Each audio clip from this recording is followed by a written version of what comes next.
Hi అండి. అందరూ ఎలా ఉన్నారు? అందరూ బాగున్నారా? నేను కూడా చాలా బాగున్నానండి. బయట అయితే వర్షం పడుతూ ఉందన్నమాట. సడన్‌గా క్లైమేట్ అనేది చేంజ్ అయిపోయింది. సో, ఆ చేంజ్‌కి మనం ఇంట్లో కూడా కొంచెం వేడి వేడిగా ఏమన్నా తినాలి అనిపిస్తూ ఉంటుంది కాబట్టి, అట్లాంటి సమయంలో అంటే ఇన్‌స్టంట్‌గా ఏం చేయాలా అని ఆలోచిస్తూ ఉన్నాను.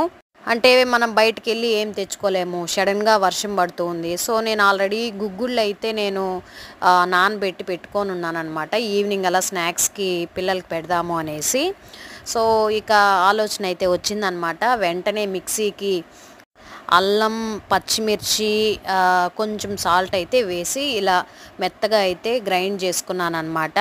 సో, ఈ విధంగా అయితే దోసలాగైతే బాగా చేశాను. అండ్ అందులో మనం ఒక 2 ఆనియన్స్ అయితే వేసుకోవచ్చు. అంటే నచ్చితే వేసుకోవచ్చు. నేనైతే పైనొచ్చేసి పెప్పర్ పౌడర్ అంటే మిరియాలని మిక్సీకి పట్టి లైట్‌గా అలా వేశాననమాట.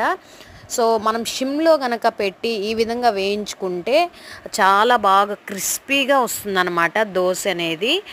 దోస అంటే నార్మల్‌గా మనం నైట్ అంతా ఊరబెట్టి కొంచెం అంటే ఒక మాక్సిమం 7, 8 అవర్స్ అన్నా బియ్యం అనేది, మినపప్పు అనేది ఊరి ఉండాలనమాట. సో, మనం అలా కాకుండా ఇన్‌స్టంట్‌గా మనం గుగ్గుళ్ళతో అయితే ఈ విధంగా అయితే చేసుకోవచ్చు అనేది నేను మీకు వివరంగా చెప్తున్నాననమాట. సో, ఆల్మోస్ట్ అందరికీ తెలిసుంటుంది.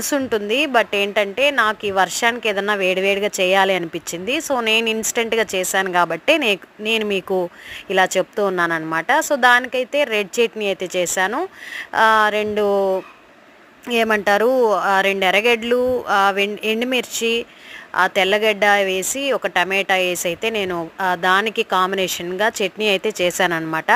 నాన్న కూడా చాలా బాగుంది, వెరైటీగా ఉందన్నారు. మా వాడైతే ఇక సిస్టమ్ ముందు కూర్చొని గేమ్స్ అయితే అవి ఇవి చూసుకుంటూ కూర్చోన్నాడు. సో, దోస అయితే తింటూ రారా అంటే కూడా రాలేదనమాట. సో, ఇక నేనే వాడికైతే పెట్టాను. నేనేం పెడుతున్నానని కూడా చూడకుండా అంత బిజీగా ఉన్నాడనమాట మా వాడు. ఎలా ఉంది నాన్న అంటే సూపర్ అని చేయితోనే చూపిస్తున్నాడనమాట వాడంతా.